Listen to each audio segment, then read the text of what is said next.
세월이 흐르면 흐를수록 나의 믿음도 더욱더 성장해야 하는데요. 오히려 나의 신앙생활은 매너리즘에 빠져서 활력을 잃어가는 듯합니다. 오늘은 이 문제를 소선지서 12권을 통해서 함께 풀어가고 싶습니다. 저는 길을 떠나와서 성경을 수없이 반복하여 읽어왔습니다. 그러던 중 소선지서 뒷부분 학개서가라 말라기는 한 가지 주제를 말씀하신다는 것을 알았습니다. 즉 성전 재건의 참 의미를 말씀하고 계십니다. 그러면서 그 위에 나훔, 하박국, 스바냐는 최후 심판을 다루신다는 것을 알게 되었습니다. 이러한 과정을 거치면서 소선지서 12권은 3권씩 묶여서 하나의 주제가 흘러간다는 것을 확신하게 되었습니다. 소선지서 처음 3권 호세아, 요엘, 아모스. 호세아는 하나님께서 백성을 사랑하시어 백성에게 장가든다고 하십니다. 장가드는 방법은 요엘, 성령님의 함께하심입니다. 그 후에 내가 내 영을 만민에게 부어주리니. 그 결과 아모스, 그날에 내가 다윗의 무너진 장막을 일으키고. 이 말씀을 사도행전에서 사도 바울이 이방의 교회를 세우고 예루살렘 공의회에 보고할 때 야고보가 확증하였습니다. 선지자들의 말씀이 이와 일치하도다. 기록된 바 이후에 내가 돌아와서 다윗의 무너진 장막을 다시 지으며. 정리하면요, 하나님은 백성을 사랑하시어 그들에게 장가를 드시는데 방법은 성령님의 함께하심입니다. 그 결과 우리를 교회로 세우십니다. 호열함의 교훈은요, 아담은 언약을 어겼지만 우리는 하나님과 혼인의 언약을 맺은 백성입니다. 그런데 이 언약을 어기는 사람은 호세아의 아내 고멜처럼 음란하게 삽니다. 혹 내가 아내나 남편 외에 다른 사람을 향한 음란의 마음을 가지고 있다면, 혹 내가 아직 결혼 전인데 이 자매 저 형제를 향하여 음란한 마음으로 기웃거리고 있다면 나는 하나님과의 언약을 어기고 있는 것입니다.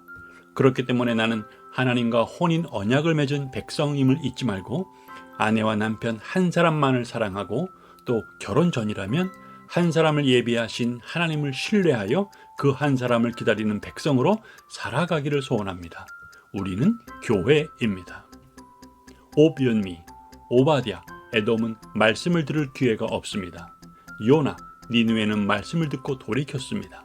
미가, 말씀을 전해야 할 사람들이 삭스를 위하여 교훈하며 돈을 위하여 점을 칩니다. 이로 말미암아 시온은 갈아엎은 밭이 되고 예루살렘은 무더기가 됩니다. 끝날에 베들레헴으로 말씀이신 주님이 직접 오실 것입니다. 여호와께서 우리에게 구하시는 것은 오직 정의를 행하며 인자를 사랑하며 겸손하게 내 하나님과 행하는 것입니다. 정리하면요, 구원은 말씀을 들을 기회를 주셔서 겸손하게 말씀과 동행하는 것입니다. 옵연미의 교훈은요, 하나님은 오늘도 말씀으로 오십니다. 성경을 읽지 않으면 내가 상상하는 하나님을 믿게 된다. 성경을 읽지 않으면 각자가 상상하는 하나님을 믿게 됩니다. 우리는 말씀으로 오신 주님을 신뢰하여 따라갑니다. 오늘도 주님은 말씀으로 우리에게 오십니다. 나합습, 나훔, 니느웨 멸망, 하박국, 바벨론 멸망, 스바냐, 짐승까지 진멸하는 최후 심판을 향하고 있습니다. 최후 심판에 이어서 최후 승리가 옵니다. 너희의 사로잡힘을 돌이킬 때에 너희에게 천하 만민 가운데서 명성과 칭찬을 얻게 하리라. 여호와의 말이니라.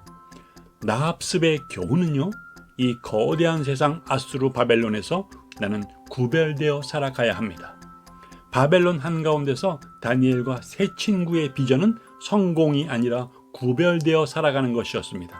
그런데 하나님은 그들에게 오히려 10배나 나은 지혜를 주셨고요, 그들을 머리로 세워 주셨습니다. 이것이 역전의 복음이고요, 이로 인하여 하나님은 찬양을 받으셨습니다. 학승말, 학계 참 성전을 건축하라. 스가랴 성전 재건의 참 의미, 말라기 주님의 오심을 기다림. 이 성전이 황폐하였거늘 너희가 이때에 판벽한 집에 거주하는 것이 옳으냐. 학계의 말씀을 이해하기 위해서 하나의 예화를 들겠습니다.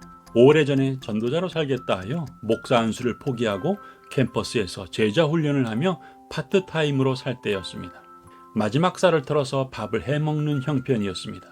어느 날 전도하러 캠퍼스로 가야 하는데 지하철 교통비가 없는 겁니다. 늘 그랬듯이 집안에 있는 동전을 찾기 시작했습니다. 그런데 아이가 없어졌어요. 어디 갔나 했더니 방에 들어가서 등을 뒤로 하고 앉아 있어요. 아가야 왜 그러니 했더니 고개를 돌리며 이거 내 거야 앙 하고 웁니다. 자기 장난감 그릇에 동전을 모아놨는데 아빠가 이것을 가져갈까 해서 걱정했던 모양입니다. 그날 반지하 계단에서 길 위로 올라오면서 나는 기도했습니다. 하나님, 나는 지금의 이 일로 인하여 하나님을 원망하지 않습니다. 오히려 하나님을 찬양합니다. 그리고 길 위로 올라섰을 때 하늘로부터 내려오는 위로하심, 그리고 내 눈에서는 눈물이 핑 돌았습니다. 나중에 보니 그 기도는 하박국이 한 기도였습니다. 포도나무에 열매가 없으며 외양간에 소가 없을지라도 나는 여호와로 말미암아 즐거워하며 나의 구원의 하나님으로 말미암아 기뻐하리로다. 그런데 강산이 2번 바뀐 지금 나는 물질의 필요 때문에 답답해하고 있습니다. 무엇이 잘못된 걸까요? 결론은 그때는 하나님의 나라가 내 모든 삶에서 최고의 가치였고요. 지금은 내가 중심이 되었다는 것입니다. 내 집은 황폐하였으되 너희는 각각 자기의 집을 짓기 위하여 빨랐습니다. 하나님을 신뢰하지 못하여 물질에 대한 걱정을 한 나머지 나는 내가 주인이 되어버렸습니다. 나는 하나님을 신뢰하여 그런즉 너희는 먼저 그의 나라와 그의 의를 구하라. 그리하면 이 모든 것을 너희에게 더하시리라. 말씀을 주장합니다. 그때 스가랴, 성전 재건의 참 의미, 포로 귀환은 악한 행위를 떠나서 하나님께로 돌아오는 것입니다. 보십시오. 주님이 오셔서 승리하십니다. 예루살렘은 성곽 없는 성읍이 될 것이고 하나님은 그 가운데서 영광이 되실 것입니다. 그러나 말라기, 포로 귀환 후에 백성들은 위선적 신앙 생활을 하고 맙니다. 결국 여호와의 이름이 이방 민족 중에서 크게 될 것입니다. 주의 사자는 주님의 오실 길을 예비합니다. 정리하면요, 참 성전을 건축하라. 참 성전 재건, 진정한 포로 귀환은 악한 행위에서 떠나 하나님께로 돌아오는 것입니다. 주님은 승리하셔서 성전 재건에 이어서 사람과 가축이 많음으로 성곽 없는 성읍을 이룰 것입니다. 오늘 이 소망을 가지고 주님을 기다리는 자를 통하여 하나님은 일하십니다. 학승말의 교훈은요, 나는 할 수 없다고 말씀드렸는데요, 하나님은 할 수 없다고 하는 자를 통하여 일하십니다. 결국 나는 내가 중심이 아니라 하나님이 중심이신, 하나님의 나라가 중심이신 하나님의 나라를 향하여 갑니다. 내가 중심일 때 너는 나의 도구가 됩니다. 내가 중심이고 성전 건물이 중심일 때 백성은 사랑의 대상이 되지 못합니다.